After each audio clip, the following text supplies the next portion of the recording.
ಬ್ರಿಟಿಷರ ಕಾಲದ ಸರ್ಕಾರಿ ಹಿರಿಯ ಪ್ರಾಥಮಿಕ ಪಾಠಶಾಲೆ ಇದಾಗಿರುತ್ತೆ. ಆದ್ರೆ ಸುಮಾರು ವರ್ಷಗಳ ಹಿಂದೆ ಒಂದಷ್ಟು ದಾಖಲಾತಿಗಳ ನೆಪವೊಡ್ಡಿ ಬೇರೆ ಕಡೆಗೆ ಶಾಲೆ ಇದನ್ನ ಸ್ಥಳಾಂತರ ಮಾಡಲಾಗಿರುತ್ತೆ. ಆದ್ರೆ ಶಾಲೆಗೆ ಕಾಯಕಲ್ಪ ಕಲ್ಪಿಸಲು ಜಿಲ್ಲಾಡಳಿತ ಇವತ್ತಿಗೂ ಕೂಡ ಹಿಂದೇಟು ಹಾಕ್ತಾ ಇದೆ. ಏನಿದು, ಇಲ್ಲಿ ಏನು ಕಾರಣ ಇದೆ ಇದಕ್ಕೆ ಅನ್ನೋದು ಸಂಬಂಧಪಟ್ಟಂತೆ ಬ್ರೇಕಿಂಗ್ ಲಭ್ಯ ಆಗ್ತಾ ಇದೆ. ಯಾವೆಲ್ಲ ಕಾರಣಗಳಿಂದ ಈ ರೀತಿಯಾಗಿ ಜಿಲ್ಲಾಡಳಿತ ವಿಫಲ ಆಗ್ತಾ ಇದೆ ಅನ್ನೋದ್ರಿಂದ ಗೊತ್ತಾಗ್ತಾ ಇದೆ. ಬ್ರೇಕಿಂಗ್ ಲಭ್ಯ ಆಗ್ತಾ ಇದೆ. ಬೀಳುವ ಹಂತದಲ್ಲಿದೆ ತುಮಕೂರಿನ ಪುರಾತನ ಶಾಲೆ. ತುಮಕೂರು ನಗರದ ಚಿಕ್ಕಪೇಟೆ ರಸ್ತೆಯಲ್ಲಿರುವ ಸರ್ಕಾರಿ ಶಾಲೆ ಇದಾಗಿರುತ್ತೆ. ಪಾಳು ಬಿದ್ದ ಪುರಾತನ ಸರ್ಕಾರಿ ಶಾಲೆಗೆ ಕಾಯಕಲ್ಪ ಇಲ್ಲ. ಕ್ಷೇತ್ರ ಶಿಕ್ಷಣಾಧಿಕಾರಿ ಕಚೇರಿ ಆವರಣದಲ್ಲಿರುವಂತಹ ಸರ್ಕಾರಿ ಶಾಲೆ ಇದಾಗಿರುತ್ತೆ. ಬ್ರಿಟಿಷರ ಕಾಲದ ಸರ್ಕಾರಿ ಹಿರಿಯ ಪ್ರಾಥಮಿಕ ಪಾಠಶಾಲೆ ಇದು. ಹಲವು ವರ್ಷಗಳಿಂದ ನಿರ್ವಹಣೆ ಇಲ್ಲದೆ ಸೊರಗಿ ಹೋಗ್ತಾ ಇದೆ ಈ ಶಾಲಾ ಕಟ್ಟಡ. ಈ ಹಿಂದೆ ಅಷ್ಟೇ ಒಂದಷ್ಟು ದಾಖಲಾತಿಗಳನ್ನ ನೆಪವೊಡ್ಡಿ ಈ ದಾಖಲಾತಿಗಳು ಇಲ್ಲ, ಇದಕ್ಕೆ ಸಂಬಂಧಪಟ್ಟಂತೆ ಒಂದಷ್ಟು ದಾಖಲಾತಿಗಳ ಬಗ್ಗೆ ನೆಪವೊಡ್ಡಿ ಶಾಲೆ ಬೇರೆ ಕಡೆಗೆ ಈಗ ಸ್ಥಳಾಂತರ ಮಾಡಲಾಗಿರುತ್ತೆ. ಸ್ಮಾರ್ಟ್ ಸಿಟಿ ಹೆಗ್ಗಳಿಕೆಗೆ ಕಾರಣವಾಗಿರುವ ತುಮಕೂರಿನಲ್ಲಿ ಪಾಳು ಬಿದ್ದ ಶಾಲೆ ಈಗ ಕಾಣಿಸ್ತಾ ಇದೆ ಅಂದ್ರೆ ಎಷ್ಟರ ಮಟ್ಟಿಗೆ ಕುಗ್ಗಿ ಹೋಗ್ತಾ ಇದೆ ಅನ್ನುವಂಥದ್ದು ಇಲ್ಲಿ ಗೊತ್ತಾಗ್ತಾ ಇದೆ. ಹಾಗಾಗಿ ಶಾಲೆಗೆ ಕಾಯಕಲ್ಪ ಕಲ್ಪಿಸಲು ಹಿಂದೇಟು ಹಾಕ್ತಾ ಇದೆ ಜಿಲ್ಲಾಡಳಿತ ಅನ್ನುವಂಥದ್ದು ಇಲ್ಲಿ ಆಕ್ರೋಶ ವ್ಯಕ್ತ ಆಗ್ತಾ ಇದೆ. ದೃಶ್ಯದಲ್ಲಿ ಗಮನಿಸ್ತೀರಿ, ಈಗಷ್ಟೇ ಕ್ಷೇತ್ರ ಶಿಕ್ಷಣಾಧಿಕಾರಿಗಳ ಕಚೇರಿ ಆವರಣದಲ್ಲಿ ಇರುವಂತಹ ಈ ಶಾಲೆ ಆಗಿರುತ್ತೆ. ಅಂದ್ರೆ ಸುಮಾರು ವರ್ಷಗಳ, ಅಂದ್ರೆ ಇದು ಬ್ರಿಟಿಷರ ಕಾಲದಿಂದ ಇರುವಂತಹ ಸರ್ಕಾರಿ ಪ್ರಾಥಮಿಕ ಪಾಠಶಾಲೆ ಇದಾಗಿರುತ್ತೆ. ಶಾಲೆ ಬೇರೆ ಕಡೆಗೆ ಸ್ಥಳಾಂತರ ಮಾಡಿದ್ದಾರೆ. ಆದರೆ ಆ ಜಾಗದಲ್ಲಿ ಸ್ಮಾರ್ಟ್ ಸಿಟಿ ಹೆಗ್ಗಳಿಕೆಗೆ ಕಾರಣ ಆಗಿರುವಂತಹ ಒಂದಷ್ಟು ಕಟ್ಟಡವನ್ನ ಅಲ್ಲಿ ಕೂಡ ಕಟ್ಟಲಾಗಿರುತ್ತೆ. ಶೌಚಾಲಯ ಎಲ್ಲ ನಿರ್ಮಾಣ ಆಗಿರುತ್ತೆ. ಅದಲ್ಲಿ ಬಳಕೆನೇ ಆಗ್ತಾ ಇಲ್ಲ ಆ ಶೌಚಾಲಯ ಅಂದ ಮೇಲೆ ಸ್ಮಾರ್ಟ್ ಸಿಟಿಯಲ್ಲಿ ಹೇಗೆ ಶೌಚಾಲಯ ನಿರ್ಮಾಣ ಮಾಡಿದೆ ಅನ್ನುವಂಥದ್ದು ಪ್ರಶ್ನೆಯಾಗಿ ಇಲ್ಲಿ ಕಾಣಿಸ್ತಾ ಇದೆ. ಶಾಲೆಗೆ ಕಾಯಕಲ್ಪ ಕಲ್ಪಿಸಲು ಕೂಡ ಇಲ್ಲಿ ಹಿಂದೇಟು ಹಾಕ್ತಾ ಇದೆ. ಅಲ್ಲಿ ಮಕ್ಕಳು ಕೂಡ ಆ ಶಾಲೆಯಲ್ಲಿ ಜಾಸ್ತಿ ಜನ ಇಲ್ಲ ಅನ್ನುವಂಥದ್ದು ಪ್ರಾಥಮಿಕ ಮಾಹಿತಿ. ಆದ್ರೆ ಏನೇ ಆಗಿರ್ಲಿ, ಈಗ ಶಾಲೆ ಬೇರೆ ಕಡೆಗೆ ಸ್ಥಳಾಂತರ ಆಗಿರ್ಲಿ ಅಥವಾ ಅಲ್ಲೇ ಇದ್ದಿದ್ದೇ ಆಗ್ಲಿ, ಒಂದಷ್ಟು ಅಭಿವೃದ್ಧಿಗಳು ಕಾಣ್ಬೇಕಾಗತ್ತೆ. ಯಾಕಂದ್ರೆ ಇದು ಸರ್ಕಾರಿ ಹಿರಿಯ ಪ್ರಾಥಮಿಕ ಪಾಠಶಾಲೆ ಅಂತಂದ್ರೆ ಇಲ್ಲಿ ಜಿಲ್ಲಾಡಳಿತ ಎಷ್ಟು ವಿಫಲ ಆಗಿದೆ ಅನ್ನುವಂಥದ್ದು ಇಲ್ಲಿ ಗೊತ್ತಾಗ್ತಾ ಇದೆ. ಅಲ್ಲಿ ಯಾರು ಇಲ್ಲ, ಆ ಕಟ್ಟಡದಲ್ಲಿ ಮಕ್ಕಳಿಲ್ಲ, ದಿನನಿತ್ಯ ಪಾಠ ಪ್ರವಚನ ಏನೂ ನಡೆಯಲ್ಲ. ಬೇರೆ ಕಡೆಗೆ ಅದು ಸ್ಥಳಾಂತರ ಮಾಡಲಾಗಿದೆ ಅಂತಂದ್ರೆ ಆ ಕಟ್ಟಡ ಏನಿದೆ ಅಲ್ಲಿ ಸರ್ಕಾರಿ ಶಾಲೆ ಪಾಳು ಬಿದ್ದು ಹೋಗ್ತಾ ಇದೆ ಅಲ್ಲ, ಮುಂದೆ ಅದಕ್ಕೆ ಏನಾದ್ರೂ ಒಂದು ವ್ಯವಸ್ಥಿತವಾದಂತಹ ಏನಾದ್ರೂ ಅಲ್ಲಿ ಕಚೇರಿಗಳನ್ನ ಮಾಡ್ಬೋದು, ಇಲ್ಲಾಂತಂದ್ರೆ ಏನಾದ್ರೂ ಬಳಕೆಯನ್ನ ಮಾಡ್ಕೋಬೇಕಾಗಿರುವಂತಹ ಜಾಗ ಅದಾಗಿರುತ್ತೆ. ಹಾಗಾಗಿ ಈ ಶಾಲೆಯ ಜಾಗ ಇತ್ತು, ಇದೆಲ್ಲ ಪಾಳು ಬಿದ್ದು ಹೋಗಿದೆ. ಸುತ್ತಮುತ್ತ ಎಲ್ಲ ಕಸದ ರಾಶಿ ತುಂಬ್ತಾ ಇದೆ. ಮತ್ತೊಂದು ಕಡೆಗೆ ಸ್ಮಾರ್ಟ್ ಸಿಟಿಯಿಂದ ಅಲ್ಲಿ ಶೌಚಾಲಯ ಕೂಡ ನಿರ್ಮಾಣ ಆಗಿದೆ. ಹಾಗಾಗಿ ಯಾರಿಗೆ ಅಂತ ಇಲ್ಲಿ ಮಾಡಿದ್ದಾರೆ, ಇದು ಉಪಯೋಗಕ್ಕೆ ಬರ್ತಾ ಇಲ್ಲ. ಅಲ್ಲಲ್ಲಿ ಸಾರ್ವಜನಿಕ ವಲಯದಲ್ಲಿ ಶೌಚಾಲಯ ನಿರ್ಮಾಣ ಮಾಡಿದ್ರು ಅಂತಂದ್ರೆ ಅದು ಉಪಯೋಗಕ್ಕಾದ್ರೂ ಬರುತ್ತೆ. ಇಲ್ಲಿ ಯಾರು ಇಲ್ಲ ಅಂತ ಅಂದ್ಮೇಲೆ ಈ ಕಟ್ಟಡ ಇರೋದು ಜೊತೆಗೆ ಶೌಚಾಲಯ ನಿರ್ಮಾಣ ಮಾಡಿರೋದು ಅಭಿವೃದ್ಧಿ ಇಲ್ಲ. ಸುತ್ತಮುತ್ತ ಎಲ್ಲ ಕಸ ತುಂಬಿ ಹೋಗಿದೆ.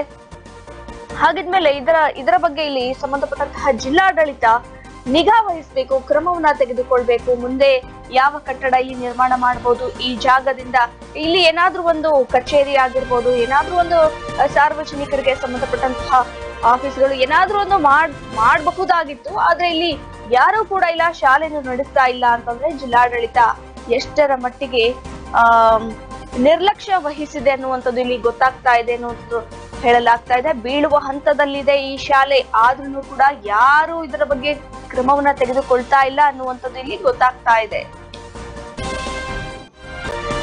ಈ ಕುರಿತು ಅಲ್ಲಿ ನಮ್ಮ ಪ್ರತಿನಿಧಿ ಪ್ರವೀಣ್ ಕುಮಾರ್ ವಾಗ್ದಾನ ಮಾಡಿದ್ದಾರೆ. ಶಾಲೆಯ ಅವಸ್ಥೆ ಏನಿದೆ, ಸುತ್ತಮುತ್ತ ಹೇಗಿದೆ ಅನ್ನೋದು ಕೂಡ ಬನ್ನಿ ಕೇಳಿ.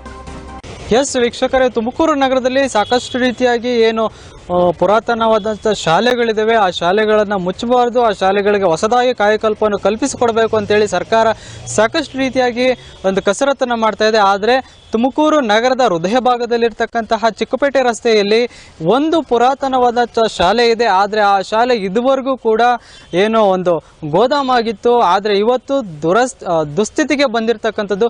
ಆ ಒಂದು ಶಾಲೆಯ ಕಟ್ಟಡ ನೈಜ ಸ್ಥಿತಿ ಸ್ಥಿತಿ ಹೇಗಿದೆ ಅಂತಂದರೆ ಈಗಲೂ ಬಿದ್ದು ಹೋಗುವಂಥ ಪರಿಸ್ಥಿತಿ ಇಲ್ಲಿ ನಿರ್ಮಾಣ ಆಗಿರ್ತಕ್ಕಂಥದ್ದು.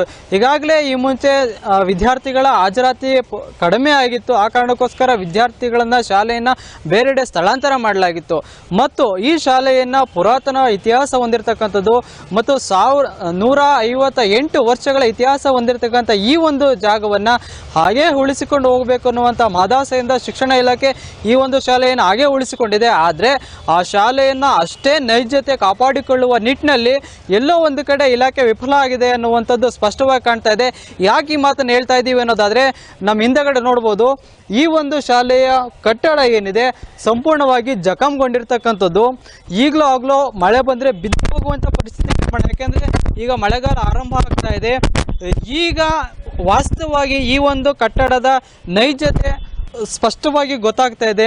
ಅಂದರೆ ಇದು ಯಾವುದೋ ಸಿಮೆಂಟಿಂದ ಕಟ್ಟಿರ್ತಕ್ಕಂತಹ ಒಂದು ಕಟ್ಟಡ ಅಲ್ಲ, ಇದು ಬ್ರಿಟಿಷರ ಕಾಲದಲ್ಲಿ ಕಟ್ಟಿರ್ತಕ್ಕಂಥ ಒಂದು ಶಾಲೆಯಾಗಿದೆ. ನಾವು ನೋಡ್ತಾ ಇರ್ಬೋದು, ಸಿಮೆಂಟಿಂದ ಕಟ್ಟಿರ್ತಕ್ಕಂಥದ್ದಲ್ಲ, ಗಾರೆ ಮಣ್ಣಿನಿಂದ ಕಟ್ಟಿರ್ತಕ್ಕಂಥದ್ದು. ಹಾಗಾಗಿ ಈ ಒಂದು ಕಟ್ಟಡ ಅಷ್ಟೇ ಗಟ್ಟಿಮುಟ್ಟಾಗಿದೆ. ಯಾವುದೇ ಸಿಮೆಂಟ್ ಕಟ್ಟಡ ಆಗಿದ್ರೂ ಕೂಡ ಇವತ್ತು 100-150 ವರ್ಷ ಬಾಳಿಕೆ ಬರ್ತಿಲ್ಲ. ಆದರೆ ಪುರಾತನವಂತ ಈ ಒಂದು ಕಟ್ಟಡ ಗಾರೆ ಮಣ್ಣಿಂದ ಕಟ್ಟಿರ್ತಕ್ಕಂಥದ್ದು. ಇದು 158 ವರ್ಷಗಳ ಕಾಲ ಈ ಒಂದು ಕಟ್ಟಡ ಸ್ಪಷ್ಟವಾಗಿ ನಿಂತಿದೆ ಅಂತ ಅಂದರೆ ಅದರ ನೈಜತೆಯನ್ನು ಕಾಪಾಡಿಕೊಳ್ಳುವಂತಹ ಒಂದು ಜವಾಬ್ದಾರಿ ಇಲಾಖೆಗೆ ಆಗಿರ್ಬೋದು, ಸರ್ಕಾರಕ್ಕಾಗಿರ್ಬೋದು, ಜಿಲ್ಲಾಡಳಿತಕ್ಕಾಗಿರ್ಬೋದು ಆ ಒಂದು ಜವಾಬ್ದಾರಿ ಇರಬೇಕಿತ್ತು. ಆದರೆ ಈ ಒಂದು ಕಟ್ಟಡ ಕುರಿತಾಗಿ ಜಿಲ್ಲಾಡಳಿತ ಸಂಪೂರ್ಣವಾಗಿ ನಿರ್ಲಕ್ಷ್ಯವನ್ನು ತೋರಿರ್ತಕ್ಕಂಥದ್ದು ಸ್ಪಷ್ಟವಾಗಿ ಗೊತ್ತಾಗ್ತಾ ಇದೆ. ಈ ಒಂದು ಕಟ್ಟಡಕ್ಕೆ ಏನು ಮುಂದೆ ಇರ್ತಕ್ಕಂಥ ಚಾವಣಿ ಆಗಿರ್ಬೋದು, ಚಾವಣಿ ಸಂಪೂರ್ಣವಾಗಿ ಕುಸಿದಿದೆ. ಇದು ಹೀಗೆ ಕುಸಿದು ಹೋದರೆ ಇಲ್ಲಿ ಒಂದು ಶಾಲೆ ಇತ್ತು ಅನ್ನುವಂತಹ ಒಂದು ಏನು ನೆನಪು ಅದು ಈಗ ನೆನಪಾಗೇ ಉಳಿದೋಗುತ್ತೆ ವಿನಃ ಅದನ್ನು ಅಷ್ಟೇ ನೈಜವಾಗಿ ಕಾಪಾಡಿಕೊಂಡು ಹೋಗುವಂಥ ಕೆಲಸ ಆಗ್ತಾ ಇಲ್ಲ. ಈ ಮುಂಚೆ BEO ಆಗಿದ್ದಂತಹ ಸೂರ್ಯಕಲಾ ಅವರು ಹೇಳಿದರು, ಈ ಒಂದು ಶಾಲೆಯನ್ನು ಸಂಬಂಧಪಟ್ಟಂತೆ ಜಿಲ್ಲಾ ಪಂಚಾಯತಿಗೆ 5 ಲಕ್ಷ ಅನುದಾನಕ್ಕೋಸ್ಕರ ಬೇಡಿಕೆ ಇಟ್ಟಿದ್ದೀವಿ. ಆ ಅನುದಾನ ಬಂತು ಅಂದರೆ ಈ ಶಾಲೆಯನ್ನು ಇನ್ನಷ್ಟು ಅದೇ ರೀತಿಯಾಗಿ ಕಾಪಾಡಿಕೊಂಡು ಹೋಗುವಂಥದ್ದು ಮತ್ತು ಇನ್ನಷ್ಟು ಸುಣ್ಣ ಬಣ್ಣ ಹೊಡಿಸಿ ಅದನ್ನು ವಸ್ತು ಪ್ರದರ್ಶನವಾಗಿ ಮಾಡಬೇಕು ಅನ್ನುವಂತಹ ನಿಟ್ಟಿನಲ್ಲಿ ಈ ಒಂದು ಶಾಲೆಗೋಸ್ಕರ ನಾವು ಕಾಯಕಲ್ಪ ಮಾಡಬೇಕು ಅಂತ ಸಿದ್ಧಗೊಂಡಿದ್ದೇವೆ ಅಂತ ಈ ಒಂದು ವರ್ಷದ ಮುಂಚೆ ಅಂದಿದ್ರು. ಆದರೆ ಇದುವರೆಗೂ ಕೂಡ ಯಾವುದೇ ಯೋಜನೆಗಳಾಗಿರ್ಬೋದು, ಪ್ರಸ್ತಾವನೆಗಳಾಗಿರ್ಬೋದು ಮುನ್ನೆಲೆಗೆ ಬರದೇ ಇರತಕ್ಕಂಥದ್ದು ಶಾಲೆ ಈ ದುಸ್ಥಿತಿಗೆ ಕಾರಣ ಆಗ್ತಿದೆ. ಎಷ್ಟೋ ಜನ ಗಣ್ಯರು ಓದಿಂದ ಈ ಶಾಲೆ ಇವತ್ತು ಈ ಹಂತಕ್ಕೆ ತಲುಪಿದೆ ಅಂತಂದರೆ ಅದು ನಿಜಕ್ಕೂ ಕೂಡ ಜಿಲ್ಲಾಡಳಿತ ಆಗಿರೋದು, ಶಿಕ್ಷಣ ಇಲಾಖೆಯ ನಿರ್ಲಕ್ಷ್ಯವೇ ಮುಖ್ಯ ಕಾರಣ ಅಂತ ಹೇಳ್ಬೋದು.